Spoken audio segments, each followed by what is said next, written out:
Speaker Eric Gautier, times and persistence of solitons in stochastic Korteweg-de Vries Equation, is from École Nationale, Statistique, Administration. Thank you. Good evening, and thank you for the introduction. Thank you. I would like to thank the organizers for giving me an opportunity to talk, especially Professor Brzeziak. So I'm gonna. The talk is going to be a review talk in the beginning, and then I'll present some joint work with Anne de Boire and some open problems. So here is an outline of the talk. So I'll present the KdV equation and the various notions of stability regarding perturbation of the initial datum. And then I'll present a few stochastic KdV equation, random modulations, and then two types of exit problem to study stability of the soliton with respect to perturbation by noise in the equation instead of perturbation of the initial datum. So KdV equation is a model for for propagation of nonlinear shallow water wave, a small amplitude. Here is the equation. So with a proper normalization. So this term, this velocity term disappears changing coordinates. And at the end, we get so this model, which is one-dimensional. Variable x is on the line, t in R plus. And we'll mainly consider this equation, though it's possible to do the analysis for generalized KdV equation. So these equation has solitary waves, like for example, nonlinear Schrödinger equation, and so these solitary waves, solitons, are occurring because of two things: dispersion and concentration. So it's a traveling wave. Solitary wave is a traveling wave with some velocity c, and x naught is initial position, and the soliton profile is this function. So it's a function that's very localized. Okay. So this is so it has several invariants that are important for the analysis, especially these two, for the analysis of the stability of the soliton, mass and Hamiltonian. Why is that? It's because the soliton profile is a critical point of some Lyapunov functional, which is Hamiltonian plus c times the mass. Meaning you want to minimize the Hamiltonian for a constant mass. So in order to do the analysis of stability of the soliton, somehow we want all these two quantities to be defined. So we want solutions where we can define the Hamiltonian. And basically, because of this term, we want to have H1 solution. So first notion of stability is orbital stability. So we would think, suppose you perturb tiny bit the initial data, which is a soliton profile phi c, does the solution stays close to the soliton for all times? So this doesn't work because suppose you change tiny bit the velocity, then for large time the two waves will be apart one from each other. So this doesn't work. And another notion is more interesting, which is the notion of orbital stability, meaning you allow for translation of the profile. So allowing for translation of the profile is making this quotient. And basically, we're not interested in an H1 distance between two solutions, but H1 distance allowing for all translations of the function. So here is several authors that have discussed orbital stability, starting with Benjamin 72. And what it tells, and then other papers about generalized KdV, so with a power law nonlinearity, different from dx of u squared. And So basically the result says for all epsilon positive, you can take an initial datum close to a soliton profile, sufficiently close. Then for all such initial datum, then you remain close forever to the orbit of the soliton. Okay, and then here is two types of results, but I don't want to spend time on this, which is another notion, which is asymptotic stability. So asymptotic stability tells you that you actually have convergence to some kind of a soliton. So in a orbital stability tells you that you are close, you remain close forever to some shape that's soliton-like, and this tells you that you actually converge to some soliton. But somehow you converge. This convergence occurs in some weighted spaces, and or in some weak convergence. Okay, and it's not expected to have strong convergence towards a soliton type of function because of possible traveling waves that travel to minus infinity. So these two notions. So these are deterministic notions when you perturb the initial datum. And now what would be interesting is to see what's going on if instead of perturbating the initial datum, you put noise in the system. You start up from a soliton profile as an initial datum, and you want to see if these two property holds. So stochastic KdV equations. So I take the KdV equation and I add on the right hand side a small noise. So epsilon is a noise amplitude. Eta dot is some kind of a noise. I'll discuss several possible noise that were introduced in for stochastic KdV equation. And first, it's possible to study the case where R of u is indeed not a function of u, it's just 1. So you have some additive noise on the right-hand side.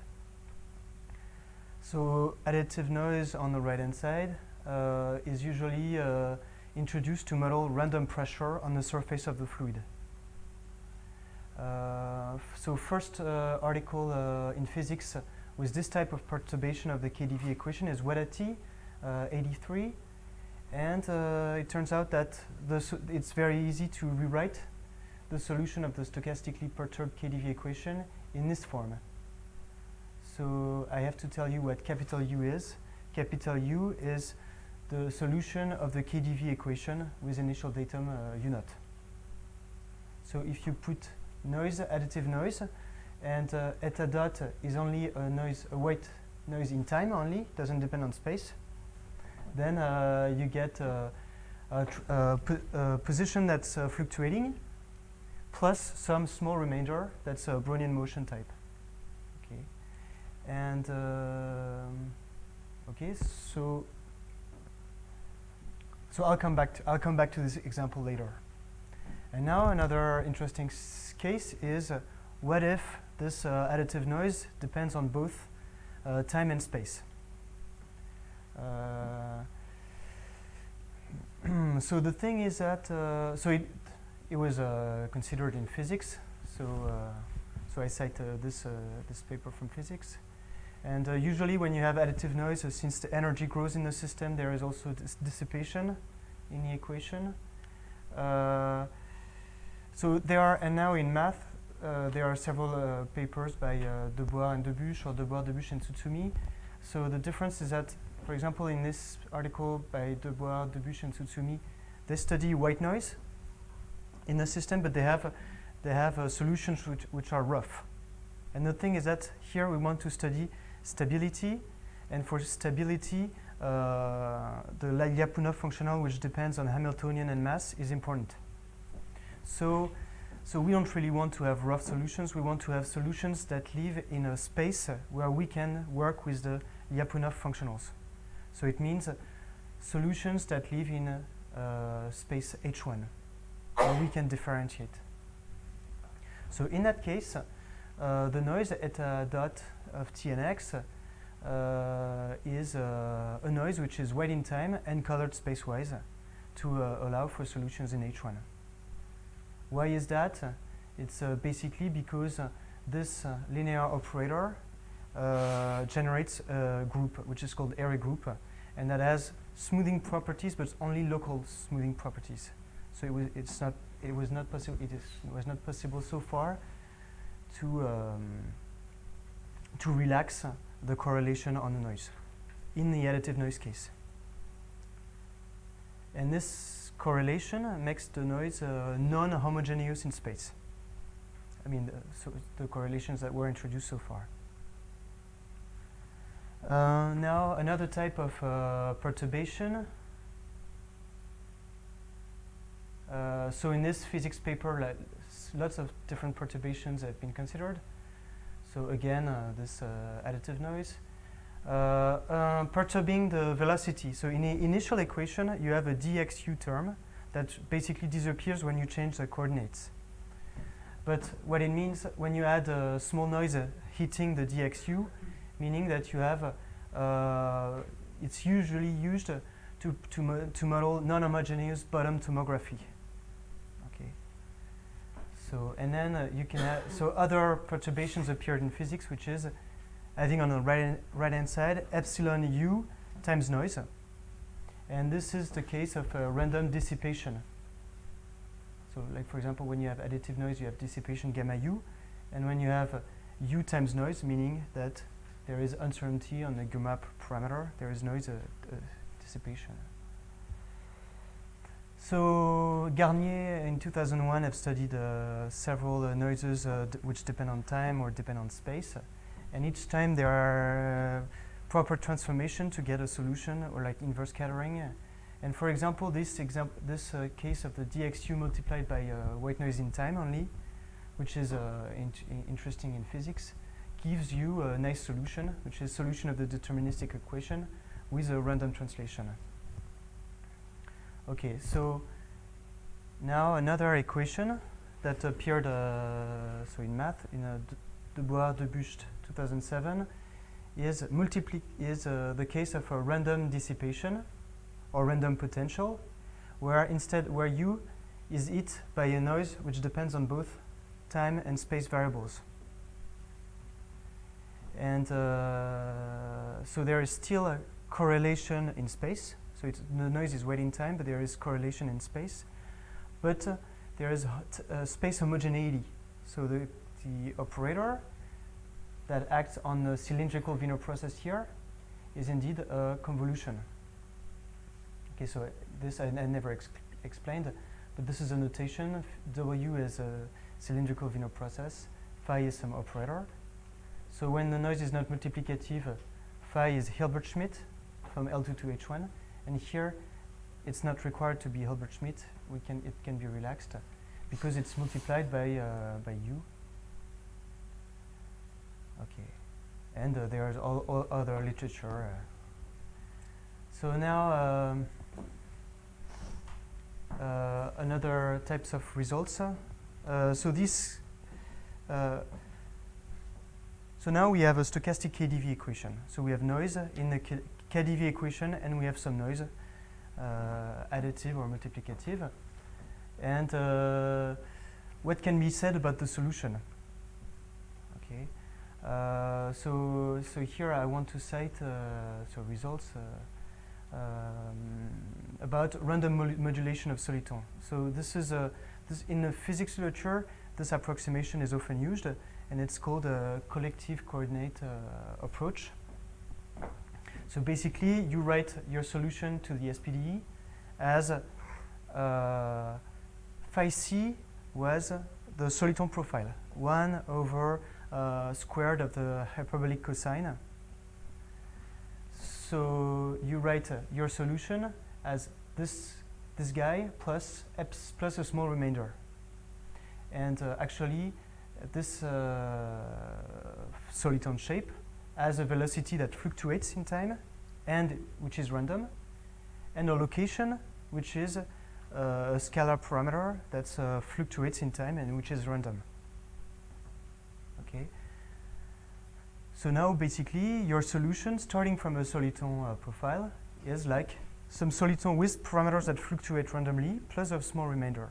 And this description holds for pretty long time if we have some orthogonality conditions. Okay, orthogonality of the remainder to some function. So I don't want to enter the details why this is important, but this is to ensure that the Lyapunov functional is coercive, and so which appears in a stability argument. And so we now, with this type of description, we can define some time scale where this description holds, and it's the first time. It's this time tau epsilon alpha, which is the first time where either the remainder is big or the velocity has fluctuated from a c naught, which is initial velocity, from this alpha parameter. And so there is an upper bound both in the additive noise and multiplicative noise, which is of exponential type. And here I've put in red this scaling epsilon squared t. Okay, so now the rest of the talk will be discuss another notion of stability where we do not allow for fluctuation of the position, and try to know the time scale of this type of probability. Okay, and why are these probabilities important? Because it tells you, suppose you fix t, what is the noise level you can have in the system so that this probability is exponentially small. And if this noise level is big enough, then this could be close to 1. So this obviously you cannot tell from an upper bound. So now what we want to do is to provide lower bounds and to compare with another notion of stability where we have some other scaling, which is not epsilon squared t.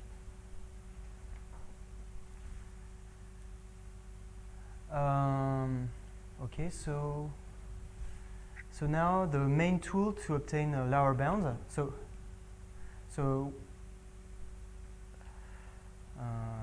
Okay, I'll come back to that, to lower bounds. The main tool for lower bounds is large deviations, sample path large deviation. And here is a little bit of introduction. So first, we will, so there is a large deviation principle. So here I'm going to talk about the additive noise case. So large deviation principle is very easy to obtain. But in the large deviation principle, you have an energy that needs to be minimized that tells you what's the probability of rare events. Probability of rare events is quantified, is exponentially small, and this is quantified by a minimization of some energy. And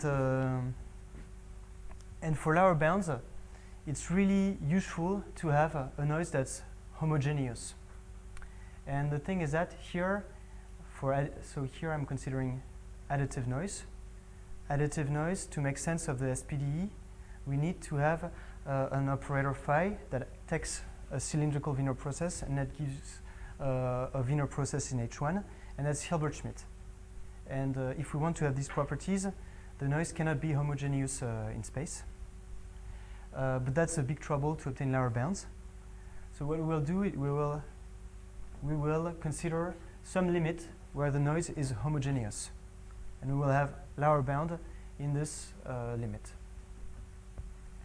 So now, instead of having only one noise, which is one operator phi, we have a sequence of operator phis that are all Hilbert-Schmidt from L2 with value into H1. And so this is just an example. It could be made more general, but I think this is more easy to understand what's going on. So E minus Laplace to the minus 1/2 would be the case of correlation, would be the case of the white noise in H1 somehow. And we add tiny bit to make it Hilbert-Schmidt with value into H1. Tiny bit meaning as n is large, well, this converges pointwise to the case of this phi nh converges pointwise to phi h, where phi is the operator for white noise in H1. So, and you need to have k large enough to have Hilbert-Schmidt holding. And something which is very nice, but it's only in the computation, so probably it's technical, is it's uniformly bounded as bounded operators. Okay, and now, so we have two parameters now. Epsilon, which is the amplitude of the noise level, n, which is this parameter that tells you how far you are from a homogeneous noise. And you have the initial data, which is a soliton profile. So here is the measure, and simple result to obtain in the case of additive noise. But just for the sake of clarity, I prefer to state it, is large deviation principle. So suppose we are interested in a probability. So take a Borel set in a sample path, in a space of path. So being continuous function from 0t into H1. Well, what's the probability that the solution lives in this Borel set that, say, doesn't contain the deterministic solution? Well, this probability goes to 0 as epsilon goes to 0. This is like a law of large number, weak law of large number. And how does it decay to 0? Well, this sequence of inequality tells us how it decays to 0. It decays exponentially fast. And epsilon is the velocity, epsilon squared. And this is the rate function, which is minimized on either the interior for the lower bound or the closure for the upper bound on this limit of the epsilon squared log probability. And what's the energy look like, the rate function? It's 1/2 of minimum of the square L2 norm in time and space of a control, such that the solution of a control here. So here we have a PDE with instead of having noise, a stochastic PDE, we have a phi nh, we have a control.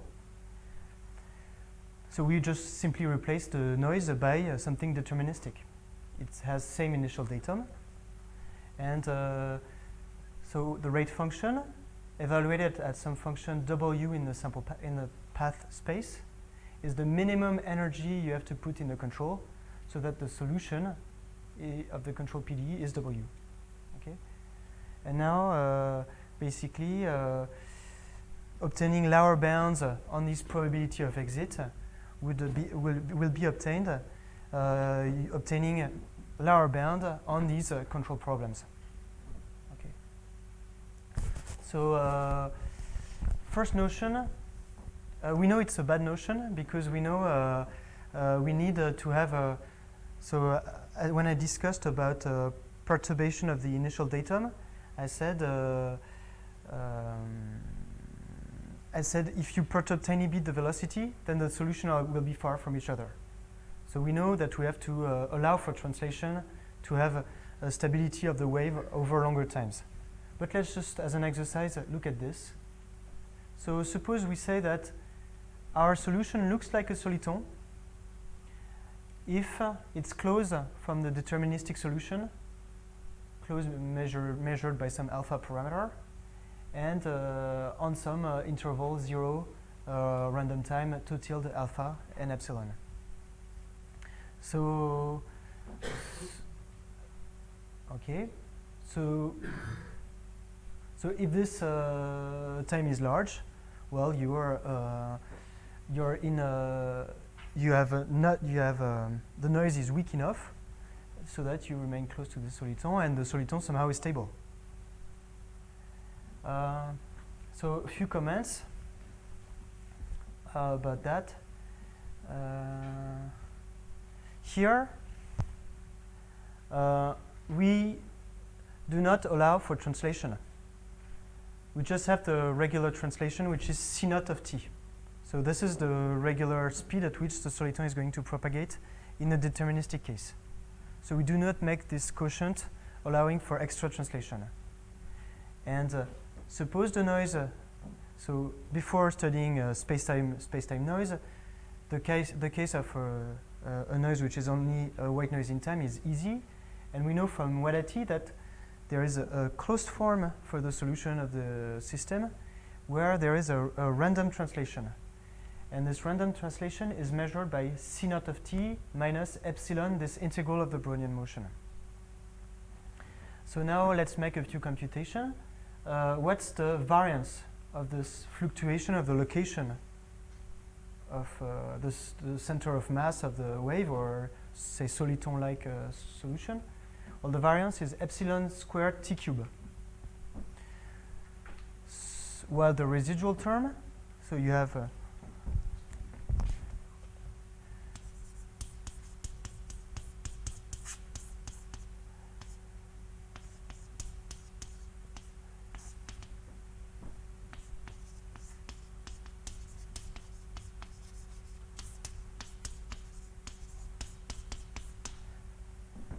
so that's the solution in the Wadati case. So you have a noise which is white in time, it doesn't depend on space.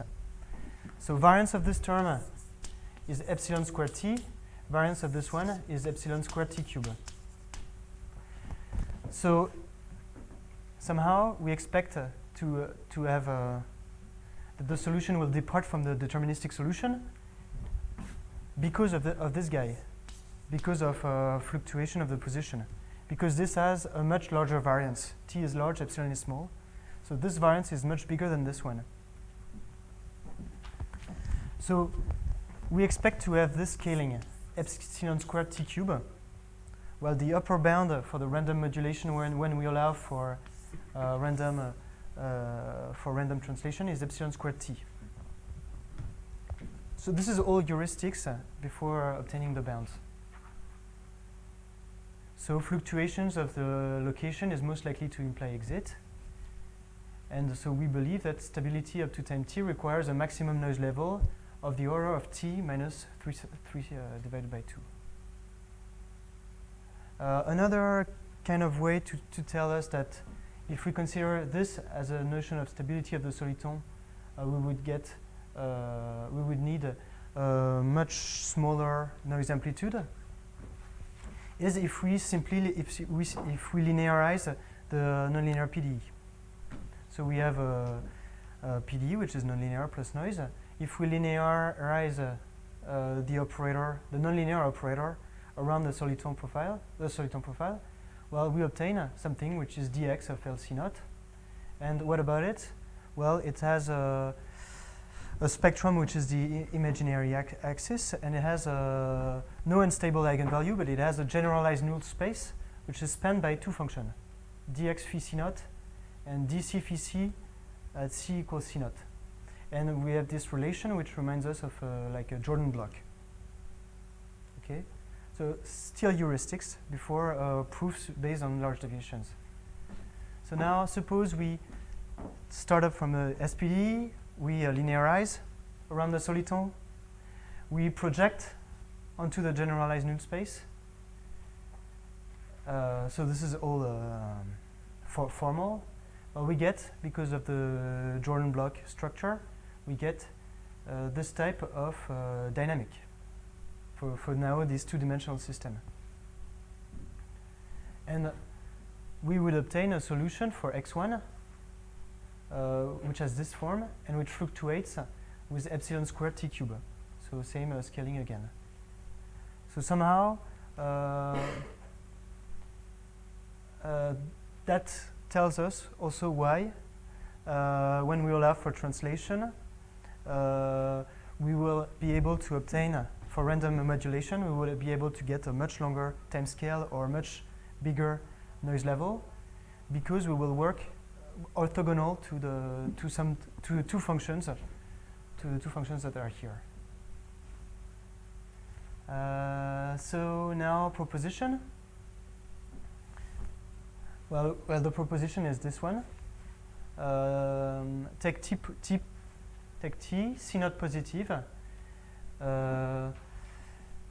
Then for alpha naught small enough, and all alpha between 0 and alpha naught, well, we have this lower bound on the lim inf as n goes to infinity and as epsilon goes to 0. of this quantity. So we have this epsilon squared t cube scaling showing up. And so this is not derived using some formal linearization projection onto the general null space. Now we're not in the Wadati case, but we're in the case of a noise that depends on both time and space. But the only problem with that is that we have a limit in the small noise. We have only a small noise limit. Result. Sorry, that's me. No. Right. So having a lower bound, why is it useful? Is now. So this is a double limit, but so we will have setting some small eta here. We would have a log probability is greater than some constant divided by epsilon squared t cube. And now suppose we are not only allowed for small noises, but we can allow epsilon to grow. But we would be, if epsilon grows up to t minus 3 divided by 2, well, we will get a probability close to 1. So having a lower bound on this type of probability tells us that the maximum noise level for this notion of stability to hold is really this one. And in another paper where a problem from nonlinear optics was studied, so we compared with Arnaud de Buche fluctuation. So we were studying stochastic NLS equations, and we were studying fluctuation of the arrival time of the soliton, which is like location here, and we obtained the exact same scaling. So how does it work with the large deviation? So the technique of the proof is pretty easy. So I just want to explain. You prefer to turn it off? The machine? Yes. No. Okay.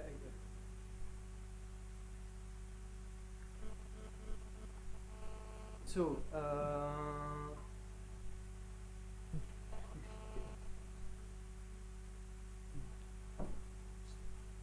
the goal is to obtain this lower bound here. Okay. Now we want to use large deviations, but what we have is large deviations at the level of the sample path when epsilon goes to 0. So we have measure on the sample path, and we want to have lower bounds on the probability that are specified on the sample path. And one thing is that the lower bound would be minimizing the L2 squared L2 norm of a control in where we replace the stochastic PDE by a control PDE. And the thing is that there is always phi eating h that we need to invert, and somehow it's nicer to work with homogeneous noise. So as we will see, and I will explain to you exactly where it happens. So here it's the same control problem as before, just we don't have the phi n operator, we have a phi h operator, which is the operator when we have noise which is white in H1. Okay, homogeneous noise does not depend on this x squared, blah blah blah. So one thing is that this control PDE makes sense, even though the stochastic PDE with this type of operator it was not possible to make sense of it. The control problem makes perfect sense, and it's possible to solve this control PDE. So we can work with this control. Okay, but in the beginning, what we have is a stochastic PDE with this operator phi n, and we will have to somehow go from the phi n to the phi h at one stage. But let's start with the initial equation. So this is what we obtain in a lower bound of the log probability, and we want to have lower bounds on that. Okay, lower bounds on the minus 1/2 of the infimum. So how to obtain lower bound on that? Just obtain upper bound on the inf. How to obtain upper bound on the inf is to minimize on smaller and smaller set of control until you can do something, because here it's optimal control for a kind of complicated equation.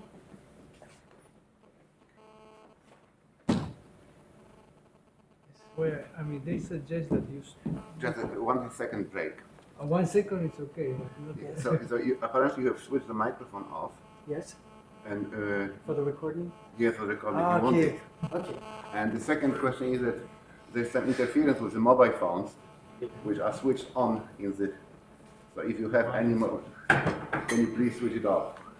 I think the problem is that you have been invoking noise all day long, and sooner or later this is going to happen. I'm so yeah.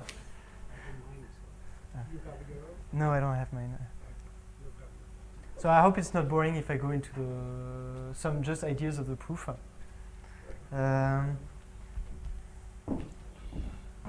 So the initial control problem is difficult.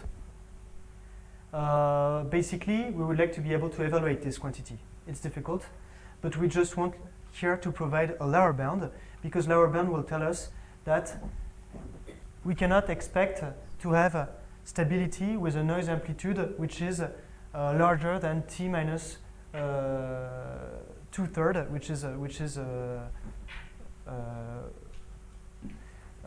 is way worse than in this case. So how do we do that? Well, we work on smaller and smaller sets of control. First, using Sobolev embeddings, this embedding at least. And then, because I mean this constraint implies this one. No, this one implies this one. And now, instead of working with all possible h in L2 depending on time and space, let's work with h, which gives rise to a certain solution, which is this one. So we are looking for particular controls, such that the solution of the control PDE is this one. So what is that? It's the soliton profile with a speed that's allowed to fluctuate and a translation that's allowed to fluctuate. And so if we, instead of minimizing on all possible h, we minimize on h that gives rise to that, obviously we're going to have something, an infimum which is bigger and thus a lower bound. And same, this boundary condition implies that one, which implies this one. So we are having an upper bound on the infimum. And now this one is not very easy still to work with, this boundary condition. And indeed, we can obtain that this boundary condition implies that one, which implies this one, which implies that one. So we are working on smaller and smaller sets of controls. And it's in red because, well, compared to the case of the random modulation of the soliton, this boundary condition, so we will, at the end, we will have a problem of the calculus of the variations. So this boundary condition is in integral form. So that's why it's in red. And it turns out it's always what shows up when we have this kind of scaling. So now, what's the L2 norm in time and space of the control? So the control H is such that the solution is this one. So somehow there is a trick right now. Is that I'm not working with this one with some operator phi n right now.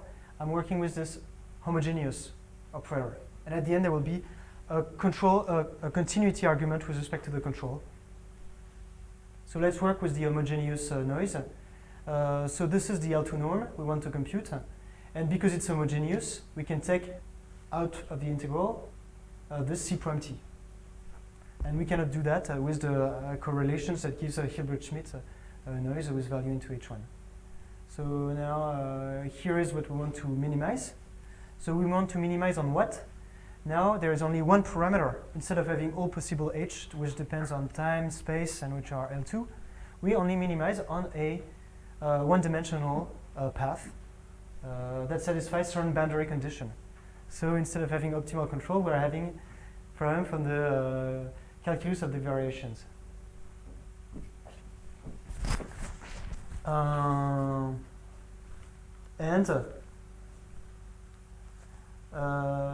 this is still a little bit complicated, but let's make a guess that instead of minimizing on all possible CT, we're minimizing on these linear functions that satisfy indeed the boundary constraint. Well, in that case, we compute the integral and we get a lower bound of the order of something divided by t cube. And now the thing is that we've done all the analysis with homogeneous noise, and the continuity argument tells us that that for n large enough, that would give you the same thing. We just lose, instead of alpha, we replace it by 2 alpha. Okay. So now the case of the exit from a neighborhood of the randomly modulated soliton. So we've seen that there is a description of the solution of the SPDE as a soliton with randomly fluctuating velocity and position plus a small remainder. So a remainder that's orthogonal to two functions. Somehow it's related to this general null space of the linearized operator around the soliton profile and to the Lyapunov functional. And here is the kind of upper bound that was obtained. Okay. With the scaling. So now we want to supplement this with a lower bound with the exact same thing, but instead of having with a different constant, but that will have the exact same scaling in epsilon and t. The thing is, for lower bounds, since we're going to look at the control problem in more details, we want to have homogeneous noise, so we will have the same trick, limit as the correlation tends to white noise in H1. And the thing is that we might think that, okay, we're going to do that on the lower bound, but what's going up with the upper bound if we do that? Maybe the upper bound is going to blow up, and we're not going to have similar bounds on both sides. So, but indeed, that's okay, and that's this little corollary, because the sequence of operator phi n, they are uniformly bounded. Here you have a norm, an operator norm, not a Hilbert-Schmidt norm, and they are uniformly bounded by 1. So we have such an upper bound that does not depend on n. Okay, so now we have this band that holds for any n, and for epsilon small enough, we have this bound on this probability, and let's obtain a lower bound. And the lower bound, indeed, has the same scaling, epsilon squared t.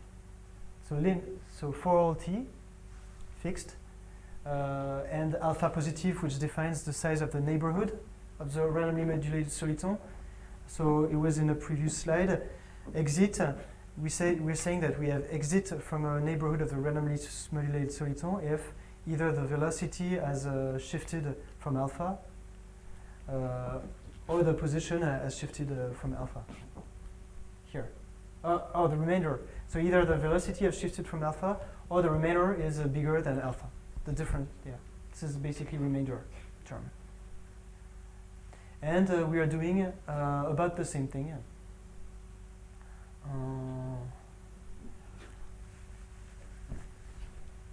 So we are using the large deviation principle, the small noise asymptotic, large deviation principle in the small noise asymptotic. And we want to have a lower bound on this probability. Okay. The thing is that somehow, so this is a little bit complicated, and I have to explain how the random modulations of the soliton are obtained. So basically, it's using the implicit function theorem, and so we need to somehow to localize a u, and to show that, and we have this mapping that appears at the end in the implicit function theorem, which is the c. So it takes a function u in the space h1, and it gives you a velocity. And now, given the velocity and subtracting, you get the remainder. Okay, and this is done provided you have the orthogonality condition. So this exit time is smaller than t if on the path space un lies in some open set. So it's a little bit complicated, but this is the open set. And now, again, the idea is to minimize on smaller and smaller set, and turning the problem of the optimal control problem to a problem of the calculus of variations, and if we can't even do the problem of the calculus of variation, make a guess and try to find the scaling epsilon squared t. Okay, and basically the rest remaining of the proof is quite similar. We are using again the case of the case of the homogeneous noise. We want a control that yields a solution which is a soliton-like, where the velocity is allowed to fluctuate and the position is allowed to fluctuate according to this equation. And now we work out what the control should be in order to have this as a solution. So basically it should satisfy this thing. So this is the inverse of the correlation operator phi. So basically this control should be exactly the same as the other time at this one. So now we want to minimize the square L2 norm of this guy on all possible C that satisfies certain boundary condition, and such that the solution of the control equation is this one.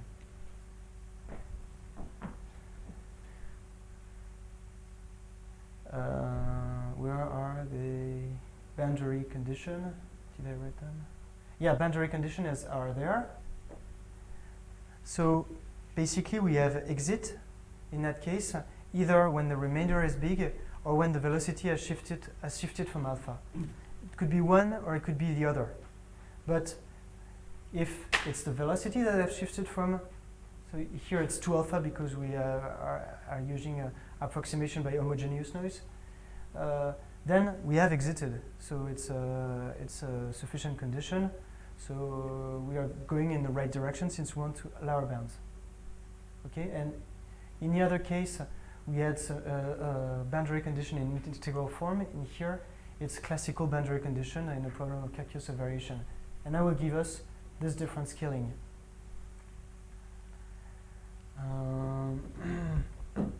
And the rest of the analysis is the same. Okay, and using this control, this continuity with respect to the control argument at the end. So conclusion. So we fix a few constants in the beginning. We fix t, which is time, until which one of two approximation will hold. C naught, which is the velocity, which it's a data from for the initial data. It's a characteristic of the initial data, which is the shape of the soliton profile, which will be its velocity in the end. Alpha, which measures the dimension of the neighborhood, either neighborhood of the deterministic soliton or neighborhood of a randomly modulated soliton. Then once we fixed all these constants, for n large and epsilon small enough, the probability that exit occurs before time t is exponentially small when we have this exit from a modulated soliton. The upper and lower bounds, they match in terms of the scaling in epsilon and t. Only the constant in the exponential probability are different. And the exponentials are different. And formally now, this holds obviously only when epsilon goes to 0. But now suppose we allow to take epsilon, not this epsilon small enough, but we take epsilon larger and larger. Well, these probability are no longer exponentially small when epsilon is of the order of t minus 1/2. Okay, and t minus 1/2 is much bigger than t minus 3/2 that's obtained in the case of exit from a neighborhood of the soliton. Okay, and now like I just want to, so that was conclusion, and there's one more slide, just to tell two problems of interest. But so far, only a few progress have been made, which is, I talked to you about the case of multiplicative noise, and these type of arguments using large deviations. Well, we've tried with Arnaud Debuche for a stochastic NLS equation, and that was not very nice result in the end. And for the case of the KDV, it's pretty difficult because now, suppose we want, suppose we will still want to minimize on the energy of controls, giving rise to solution of this, say, of a form like this. Then, since we have a multiplicative noise, we have in front of the phi h some phi c, and when we divide, well, we get something which is non-integrable, so it cannot be any convolution. Okay, so this is a problem, and another problem is so this thing about random modulated soliton is really close to the problem of orbital stability. But there is there are newer works about asymptotic stability. So one nice, so it would be very nice but very difficult, at least to me, to study exit time of an object which is a manifold of all possible solitons. Okay, and so the deterministic solution converges somehow to this manifold, but in weak norm. And so we would like to know what's going on when we have noise in the system. Are we converging to this manifold, and study exit time from a neighborhood of this manifold. Okay. Thank you for your attention.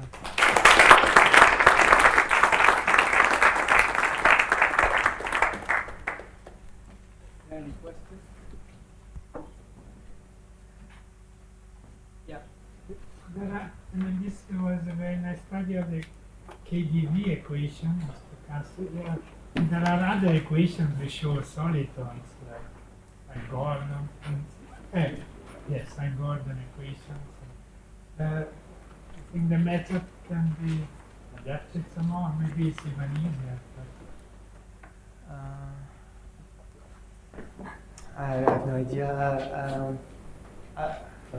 I guess the method is not really specific to KDV. Like it was used for nonlinear Schrödinger for a problem in nonlinear optics. So one thing could be like proving results of existence of randomly modulated soliton, and then study of the exit time. Like large deviation is one way to tackle the problem. But obviously, it's in the small noise asymptotic.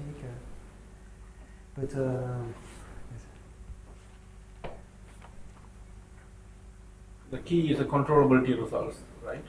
For those other type of PDEs that exhibit solitons. Yes, and that's the problem here when we have multiplicative noise, is that the control problem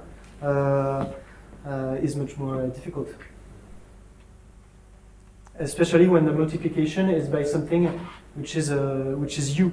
Suppose it's u square root of u, then it's possible to make the argument work, and we obtain the same scaling u to the power alpha, with alpha strictly less than 1. But when it's u, then in NLS or KDV, it's difficult.